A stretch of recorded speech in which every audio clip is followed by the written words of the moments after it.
आता तुम्ही आलाय असं नसायचं।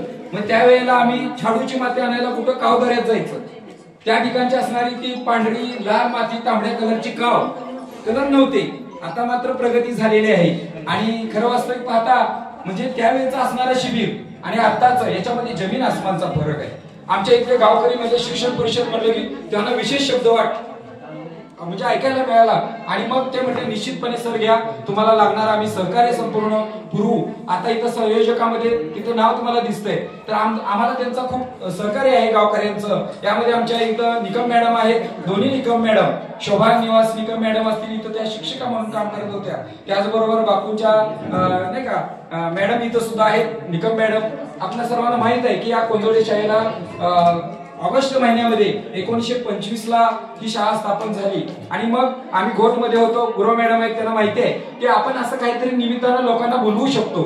आज अशी स्पर्धा निर्माण झाली या गावामध्ये की आम्ही इथं खर्च करायला तयार आहे। एक संघटना उठली म्हणजे 25,000चं आम्ही जेवण देतो, आम्ही मंडप देतो, आम्ही बक्षीस देतो, आम्ही हे करतो। म्हणजे हे काहीतरी माध्यम असतं जगदाळीचं। आणि म्हणून आज एक रात्री मला एक आनंदाची बातमी, कडवे शाळे बुद्रुक शाळेची मला वाटते मॅडम इथं आहेत त्या उपस्थित, तर नितीन बाणुरे पाटलांना तिथं पाचारण केलेलं आहे 1 मार्चला। तुम्हाला माहित नसेल तर समजून घ्या, म्हणजे किती मोठं लोक सहभाग देऊ शकतात।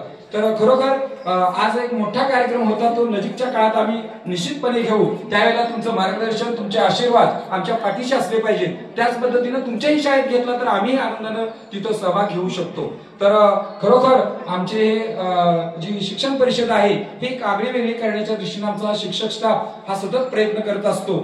आणि खरं पाहिलं तर डोंगरावरच्या शाळा आणि तळावरच्या शाळा याच्यामध्ये खूप फरक आहे आणि तो फरक आपल्याला इथं डीजी लोहार सर ज्यावेळेला बोरगेवाडीला मी जळवला होतो किंवा वरती डोंगरावरती काम करत होतो, त्यावेळेचा असणारा लोकसहभाग, लोक स्वतःच होऊन जेवण